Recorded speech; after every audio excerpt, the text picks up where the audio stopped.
Freedom Knows No Color by Anne Schroff. Chapter 1. Old Ed Whitney lay dying in the parlor of the big house.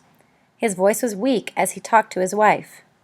"Abigail, you're not to sell my slaves to that brother of yours. Do you hear me? Not Julian nor any of them. I know you're afraid of a mind to do it, but for the love of God, don't." Julian Holland had just turned 18 in this winter of 1858. Now he hid in the shadow of an oak tree just outside the parlor window. He strained his ears to hear the benign old man's last words.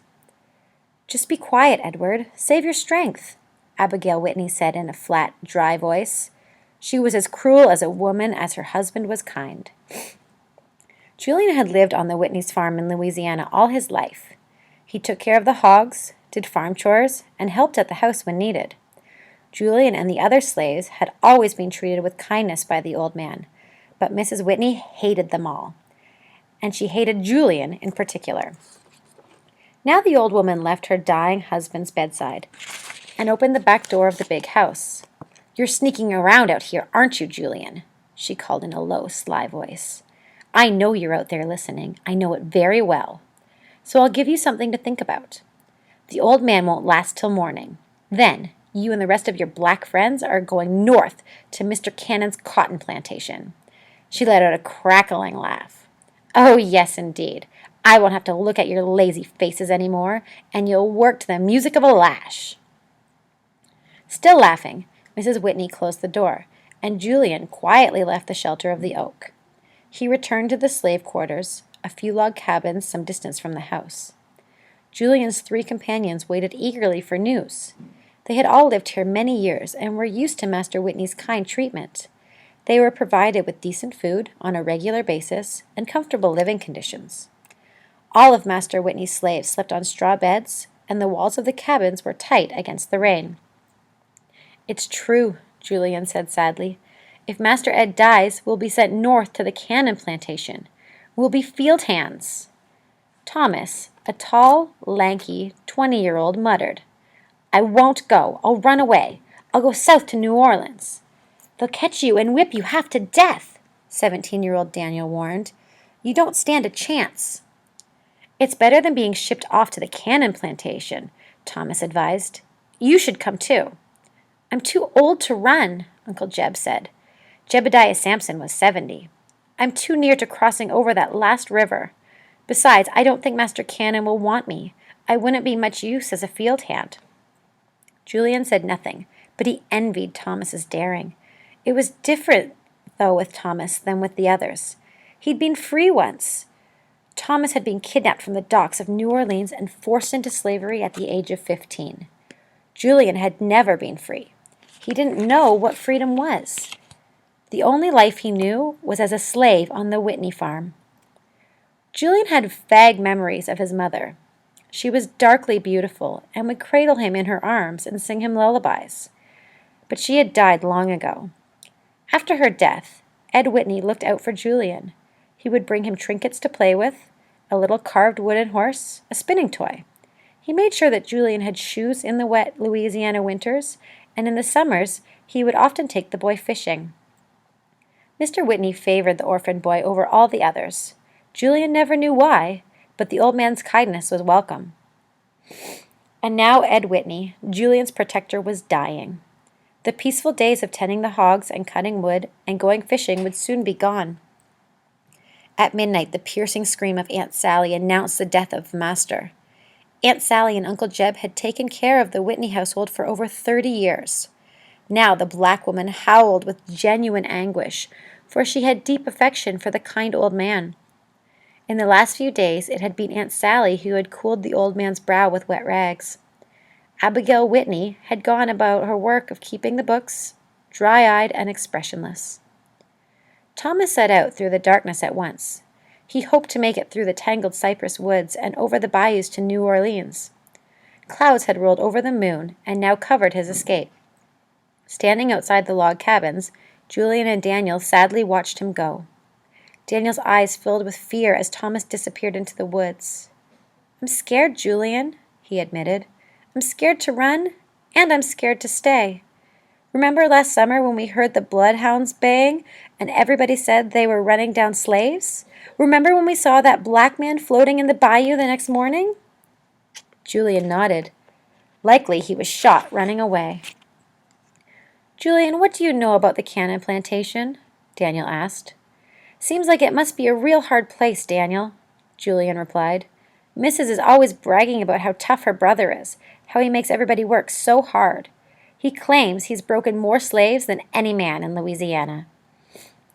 "Working on a plantation is killing work," Daniel said, shaking his head. "It won't be like working here." Julian stared towards the big house where the Whitneys lived.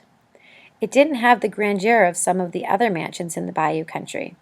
It didn't have great balconies and long stairways, or fountains with statues hidden among the roses and vines. But it was still a beautiful house, and even though Julian didn't live there, he thought of it as home. When he was very small, Julian had played on the porch with Howard Whitney, Mr. Whitney's son. Howard was a friendly, red-haired boy who had shared his toys with Julian. Howard and Julian had grown up together like brothers, riding horses, swinging from the trees, and playing boys' games.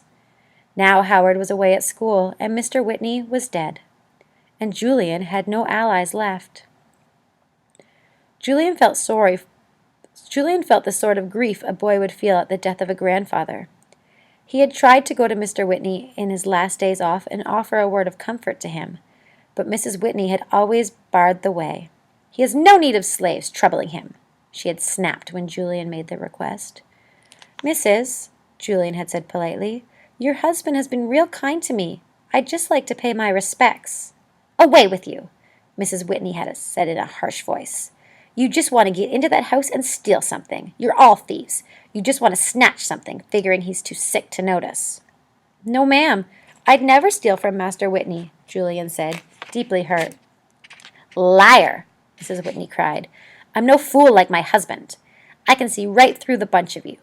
You'd steal the bed right out from under him if you thought you could get away with it. Now away with you, and stop troubling me." So Julian never got to say goodbye to Mr. Whitney. And now he was dead. The next day, Julian watched as his friends and relatives arrived at the big house. In all the excitement, Mrs. Whitney had not yet noticed that Thomas was gone. Julian and Daniel did the chores Thomas usually performed, so he would not be missed any sooner than necessary. They wanted to give him a head start on the slave catchers who would pursue him. The men they called patrollers. Howard Whitney, Julian's childhood companion, arrived in a fine carriage.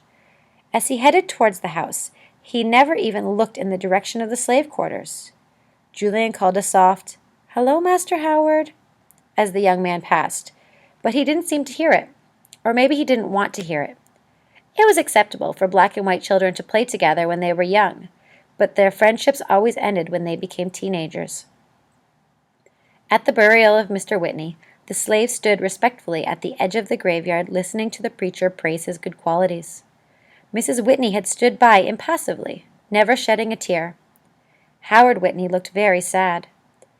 Afterward, as Howard was leaving, Julian called to him again. "Master Howard," Julian said. "Oh, hello, Julian," Howard said, standing by the carriage that would take him back to school. "I'm sorry about your father. He was a fine man," Julian said. "Thank you, Julian. He thought highly of you," Howard said, reaching for the door handle on the carriage. He seemed eager to be on his way. Suddenly, Julian's mind was filled with the times he and Howard had shared as children. Julian felt a deep dread at the thought of leaving the Whitney place and going to the Cannon plantation. Maybe Master Howard could do something, he thought. Maybe he could change Abigail Whitney's mind. "Mrs. is shipping us to her brother's cotton plantation by the Red River," Julian began. A look of pain crossed Howard's handsome face. "Uncle Cyrus's plantation," he said. "Yes, well, my mother is not keeping this place. She's selling off all the stock, and she has no need of slaves." "Master Howard, I've heard tales of that place," Julian said as respectfully as he could. "Uncle Cyrus is a stern man, Julian, but I'm sure he's not cruel," Howard said. He looked uncomfortable. He turned then, climbed into the carriage, and was gone. It's not his fault, Julian thought sadly. He's only a boy himself. 2 days later, Mr. Horton, the overseer from the Cannon plantation, came to the Whitney farm. He brought 2 burly slaves with him. Horton had the names of all of Ed Whitney's slaves written on a piece of paper, and he stood reading them off. Daniel Jackson, age 17, he began. Julian Holland, age 18. Thomas Crawford, age 20. Jeb Sampson, age 70.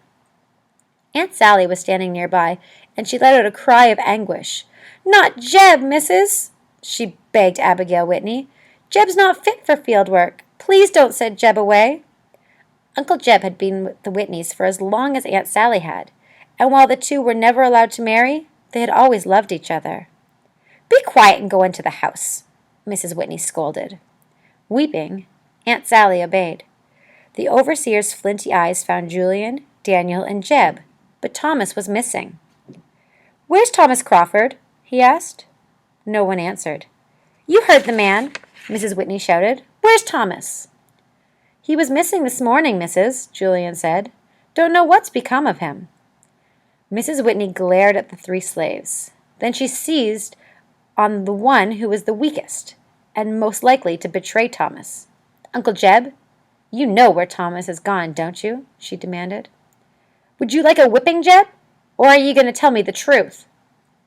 "Missus, I'm so tired when I lay me down at night, I never hear or see anything," Jeb answered.